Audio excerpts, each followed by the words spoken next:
Kami mengucapkan selamat datang kepada adik-adik angkatan 2020 untuk program studi fisika dan biologi. Pada kesempatan ini kami akan memperkenalkan dosen koordinator praktikum kimia dasar untuk program studi fisika dan biologi. Kepada Ibu saya persilahkan. Perkenalkan, nama saya Ibu Dwi Rasi Mujianti.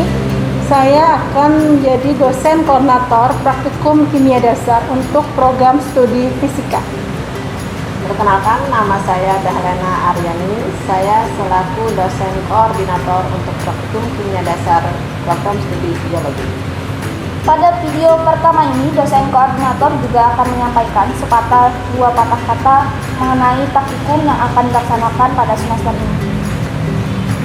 Ilmu kimia merupakan salah satu ilmu sains yang berlandaskan pada eksperimen maupun percobaan. Dalam eksperimen dibutuhkan suatu keterampilan teknis seperti menggunakan alat, merancang eksperimen, berkolaborasi atau bekerja sama dalam tim, mengolah data, menganalisis data, hingga menyampaikan hasil temuan. Praktikum kimia dasar diajarkan dengan harapan adik-adik mahasiswa semua memiliki pengetahuan baik tentang alat-alat dasar laboratorium kimia dan fungsinya masing-masing, serta diharapkan memiliki keterampilan dalam menggunakan atau mengoperasikan peralatan-peralatan tersebut. Adik-adik mahasiswa akan diajarkan bagaimana bekerja di laboratorium dengan selamat, terutama berkaitan dengan penanganan bahan kimia. Hal ini sangat penting untuk nantinya menjadi dasar di dalam bereksperimen, melakukan penelitian, dan bekerja di laboratorium. Dalam praktikum kimia dasar akan kita lakukan pembuktian fenomena-fenomena reaksi yang kimia sederhana dan penerapan konsep-konsep kimia fundamental di dalam eksperimen.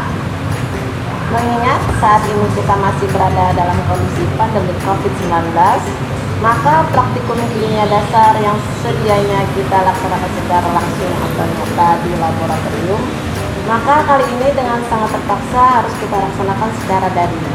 Hal ini kita lakukan untuk menghindari resiko penularan virus corona yang cukup besar jika kita laksanakan secara langsung. Kami harapkan adik-adik mahasiswa semua dapat mengikuti praktikum dengan baik dan sungguh-sungguh. Jangan ragu-ragu untuk bertanya atau berdiskusi dengan kakak-kakak asisten yang akan memandu dan membimbing pelaksanaan praktikum kimia dasar ini. Mudah-mudahan pelaksanaan praktikum kimia dasar secara daring pada tahun ini dapat berjalan lancar dan dapat bermanfaat maksimal bagi kita semua. Selamat mengikuti praktikum kimia dasar secara daring. Tetap semangat, salam sehat. Nah, itu tadi penyampaian dari dosen koordinator mengenai praktikum kimia dasar yang akan dilaksanakan. Salah hilaf mohon maaf. Wassalamualaikum warahmatullahi wabarakatuh.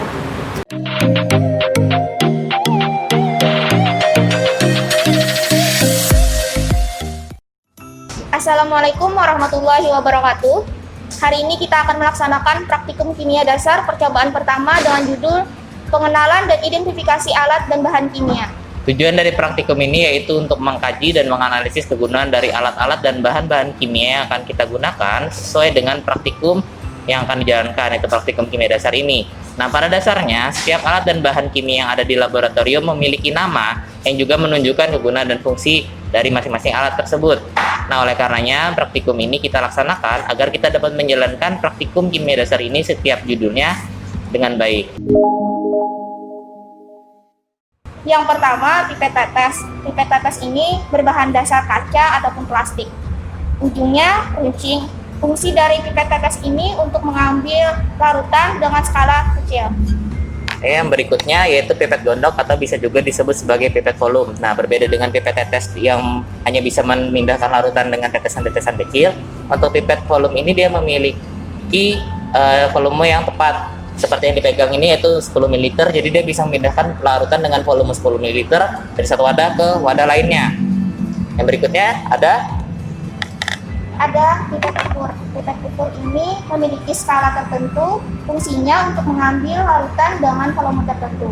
Untuk kedua pipet ini yaitu pipet mor dan pipet gondok atau pipet ukur dan pipet volume. Untuk mengambil larutan ke dalam pipet tersebut kita menggunakan alat yang bernama propipet yang terbuat dari karet. Propipet sendiri memiliki 3 tombol, yaitu tombol S, tombol E, dan tombol A. Tombol S sendiri merupakan tombol suction, yaitu untuk menarik larutan ke dalam pipet. Tombol E itu tombol exhaust yang berfungsi untuk mengeluarkan cairan dari dalam pipet, dan tombol A yang digunakan untuk mengeluarkan udara dari dalam gelembung per pipet. Selanjutnya ada labu takar. Labu takar ini berfungsi untuk menakar larutan pada proses preparasi larutan. Labu takar ini terdiri dari berbagai volume. Di antaranya ada 25 ml, 50 ml, 100 ml, dan lain-lainnya. Ya, bahkan ada yang 1 liter juga. Nah, alat berikutnya itu gelas ukur yang biasa digunakan untuk mengukur volume zat kimia dalam bentuk cair, bisa larutan atau zat kimia yang berbentuk cairan. Nah, alat ini mempunyai skala dan juga ada berbagai macam ukurannya. Nah, alat ini sendiri diusahakan untuk tidak boleh digunakan untuk mengukur larutan atau pelarut dalam kondisi panas. Oke, selanjutnya ada gelas kimia atau dalam bahasa Inggris juga disebut beker glass. Gelas kimia terdiri dari beberapa skala, namun tidak difungsikan untuk mengukur volume larutan. Fungsi dari gelas kimia ini untuk melarutkan padatan atau memanaskan larutan. Nah, untuk membantu proses pelarutan padatan pada gelas kimia digunakan pengaduk gelas. Nah, selain untuk mengaduk padatan mengaduk padatan menjadi sebuah larutan, pengaduk gelas juga digunakan untuk mendekantir, yaitu suatu teknik memisahkan padatan dari larutan atau campuran. Selanjutnya ada mortar. Mortar ini berfungsi untuk menghaluskan atau menghancurkan zat kimia dalam bentuk padatan ataupun kristal. Nah, padatan atau kristal tersebut akan ditimbang menggunakan kaca arloji, di mana untuk menaruh padatan tersebut di atas raca analitik untuk diukur beratnya digunakan kaca arloji ini. Nah, untuk menaruh padatan tersebut ke kaca arloji atau ke dalam mortar digunakan spatula atau sudik. Jadi fungsi dari spatula atau sudik ini berfungsi untuk memindahkan atau mengambil bahan kimia dari tempat satu ke tempat yang lainnya. Nah, lalu alat yang berikutnya yang akan kita jelaskan yaitu tabung reaksi. Tabung reaksi ini merupakan tempat untuk mereaksikan bahan kimia, terutama dalam skala kecil, dan juga dapat digunakan untuk memanaskan larutan di dalam tabung reaksi ini. Nah, untuk memanaskannya digunakan penjepit, di mana penjepit ini nanti tabung reaksinya kita arahkan ke sumber panas. Nah, juga digunakan biasanya untuk mereaksikan, digunakan juga rak ini untuk menaruh tabung reaksi pada saat reaksi berlangsung. Selanjutnya Erlenmeyer. Pada Erlenmeyer terdapat skala, namun tidak digunakan untuk mengukur volume larutan. Erlenmeyer biasanya digunakan sebagai tempat zat yang akan dititrasi atau untuk memanaskan larutan. Nah, titrasi itu sendiri merupakan suatu proses pengukuran kuantitatif konsentrasi zat yang terdapat di dalam Erlenmeyer. Alat lainnya yang digunakan untuk titrasi yaitu buret, yaitu suatu alat kaca yang memiliki keran di bagian bawah. Fungsi buret yaitu menjadi tempat zat yang akan digunakan untuk mengukur zat yang terdapat di dalam Erlenmeyer. Nanti Erlenmeyer ini akan kita gunakan dengan cara meneteskan larutan yang ada di dalam buret ini secara perlahan ke dalam Erlenmeyer. Nah, larutan di dalam Erlenmeyer sendiri yang akan kita ukur biasanya dimasukkan ke dalam Erlenmeyer menggunakan corong. Corong biasanya terbuat dari gelas atau plastik. Corong digunakan untuk membantu memasukkan cairan ke dalam wadah dengan mulut yang sempit seperti Erlenmeyer, botol, labu ukur, buret, dan sebagainya. Nah, ada juga alat lain yang dinamakan corong, yaitu corong pisah. Nah, bedanya kalau untuk corong pisah ini digunakan untuk memisahkan komponen dalam satu campuran yang terdiri dari dua pelarut yang berbeda. Contoh, pelarutnya adalah air dan sikloheksan, yang mana satunya bersifat polar dan non-polar. Dipisahkannya menggunakan corong pemisah ini. Biasanya dalam suatu reaksi kimia ada terjadi perubahan suhu. Nah, alat untuk mengukur perubahan suhu itu disebut dengan termometer. Alat lainnya yang juga berhubungan dengan panas yaitu lampu spiritus. Nah, lampu spiritus merupakan alat laboratorium yang menggunakan bahan bakar spiritus atau yang juga bisa kita kenal sebagai alkohol atau alkanol cair yang dibakar dengan sumbu yang dinyalakan mirip seperti kompor minyak tanah.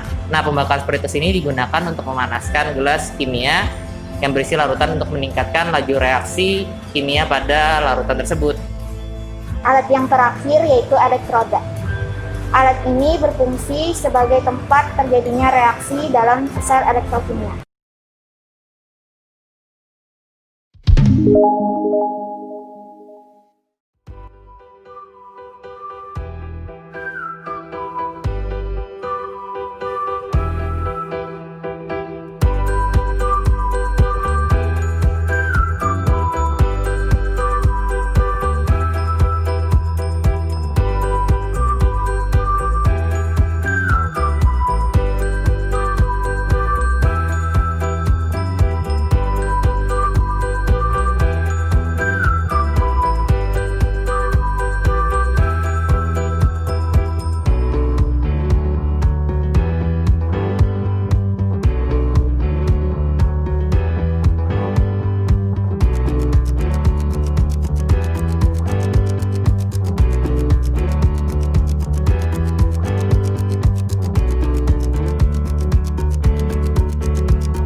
Selanjutnya kita akan masuk ke dalam pengenalan bahan-bahan kimia yang terdapat di laboratorium. Nah, praktikum ini juga akan banyak berhubungan dengan bahan kimia yang memiliki sifat, jenis, dan kegunaan yang berbeda-beda. Bahan kimia juga ada yang berbahaya, sehingga perlu prosedur ketika menggunakannya. Bahan-bahan kimia yang ada di dalam laboratorium sendiri dapat terbagi menjadi 6 golongan berdasarkan keberbahayaannya. Nah, yang pertama yang paling umum tentu saja harmful atau berbahaya secara umum. Yang dimaksudkan dengan berbahaya itu bahan kimia yang dapat menyebabkan luka bakar pada kulit atau mengganggu sistem pernapasan ketika terhirup atau juga mengganggu sistem pencernaan pada saat tertelan. Nah, semua bahan kimia pada umumnya memiliki sifat ini, yaitu sifat berbahaya tadi. Khususnya bila kita kontak dengan kulit, dihirup ataupun ditelan. Memang ada beberapa bahan kimia yang tidak berbahaya, contohnya seperti Aquades. Namun untuk di dalam laboratorium sendiri lebih baik kita asumsikan bahwa semua bahan yang ada di dalam laboratorium ini berbahaya. Yang kedua, Toksik atau beracun. Toksik atau beracun ini akan menyebabkan kematian atau sakit yang serius apabila bahan kimia tersebut masuk ke dalam tubuh kita melalui pernapasan, menghirup uap, bau atau debu, atau penyerapan melalui kulit. nah, salah satu contohnya mungkin yang bisa kita ingat atau yang bisa kita dengar itu seperti hidrogen cyanida, gas karbon monoksida, dan lain sebagainya. Nah, yang berikutnya itu ada korosif. Seperti ada di depan ini ada beberapa bahan-bahan yang memiliki sifat korosif, seperti contohnya asam sulfat, terus juga ada beberapa bahan lainnya. Nah, korosif ini berarti alat-alat ini ketika bersentuhan dengan kulit dapat merusak jaringan hidup, menyebabkan iritasi dan juga gatal-gatal, bahkan dapat menyebabkan kulit kita mengelupas.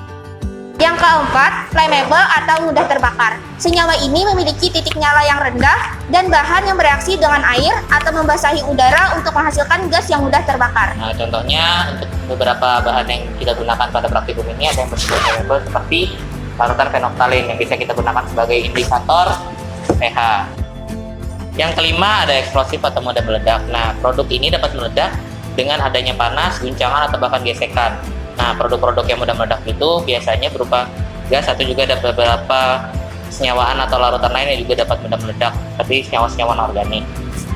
Yang keenam, oksidator atau pengoksidasi. Senyawa ini akan menyebabkan kebakaran atau akan menghasilkan panas jika kontak dengan senyawa organik atau agen pereduksi. Setelah kami menjelaskan terkait alat-alat dan juga bahan-bahan yang terdapat di dalam laboratorium kimia yang mana memiliki fungsi, memiliki tujuan, dan juga memiliki sifat bahayanya masing-masing, selanjutnya kami akan menjelaskan terkait kesehatan dan keselamatan kerja, terutama di dalam laboratorium kimia. Seperti yang dijelaskan sebelumnya, setiap bahan kimia memiliki sifat bahaya yang berbeda-beda, sehingga membutuhkan penanganan tertentu. Sedapat mungkin, kontak bahan kimia dengan kulit, pencernaan, pernapasan harus dihindari. Untuk menghindari bahaya terkontaminasinya bahan kimia, hendaklah setiap pihak yang terlibat dalam kegiatan di laboratorium kimia harus memahami upaya kesehatan dan keselamatan kerja.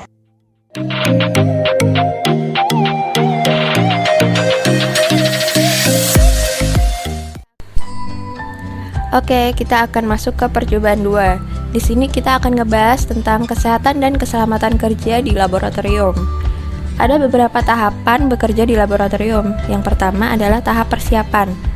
Dimulai dari persiapan praktikum, mengetahui tujuan praktikum, cara kerja, paham tindakan yang harus dilakukan dan dihindari, seperti menjauhkan bahan yang mudah terbakar dengan sumber api, membuang sampah dan limbah praktikum pada tempat yang telah ditentukan.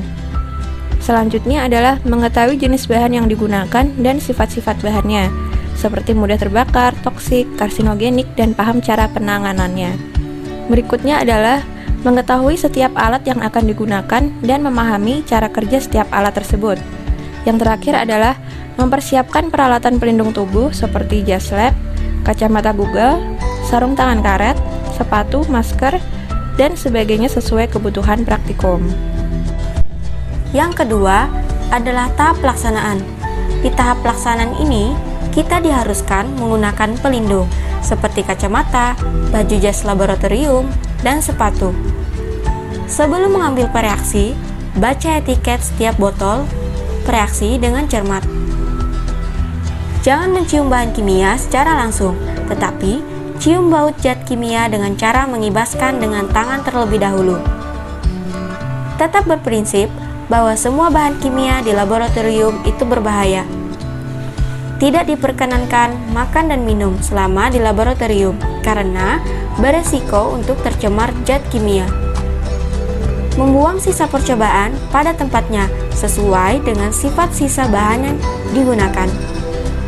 Pilihlah alat gelas yang tidak retak atau pecah supaya terhindar dari bahaya luka gores. Jika menggunakan bunsen atau lampu spiritus, harus dimatikan. Gunakan lemari asam jika bekerja dengan zat kimia yang menghasilkan uap beracun. Ketika mengerjakan asam kuat, harus menuangkan asam ke dalam air secara perlahan-lahan. Jangan sebaliknya, karena akan menimbulkan percikan yang berbahaya. Yang terakhir, bekerja dengan tertib, tenang, dan tekun. Catat data-data yang diperlukan. Yang ketiga adalah tahap penutupan. Di sini kalian harus mencuci dan mengeringkan setiap alat yang telah digunakan sebelum disimpan. Kemudian, mengembalikan peralatan dan bahan yang digunakan ke tempat semula. Jangan lupa matikan peralatan listrik, keran air, menutup tempat bahan kimia dengan rapat.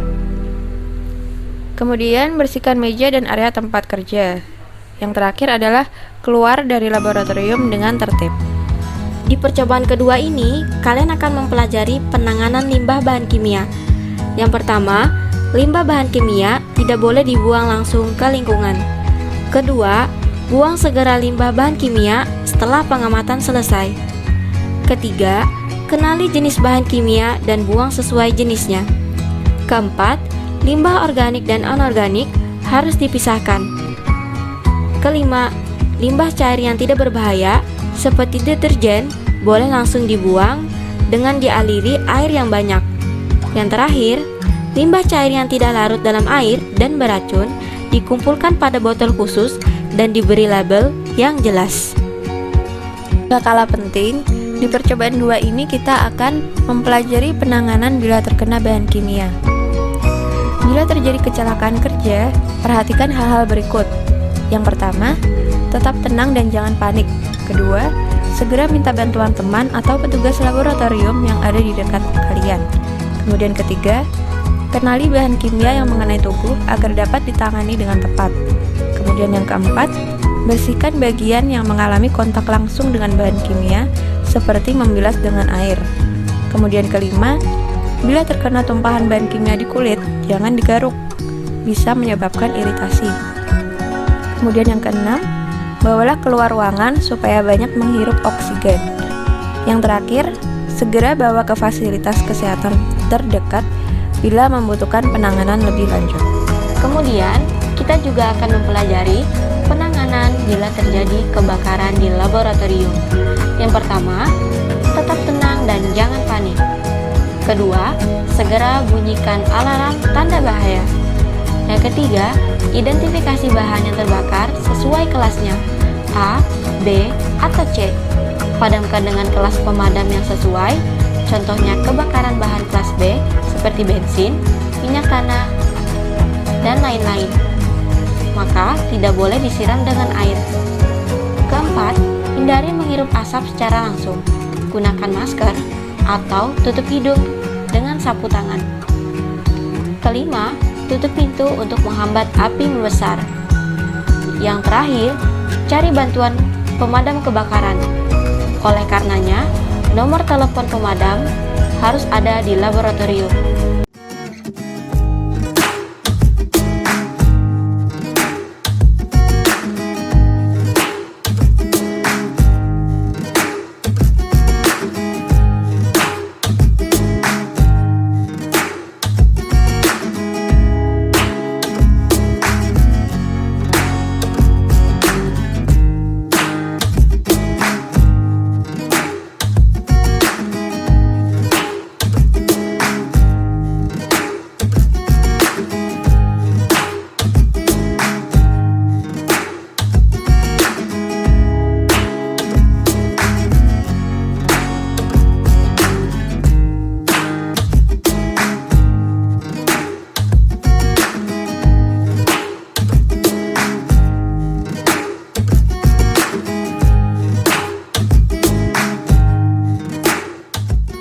Nah, itu tadi beberapa materi yang telah kita pelajari di percobaan 2. Diharapkan kalian dapat mengetahui dan memahami tentang kesehatan dan keselamatan kerja di laboratorium.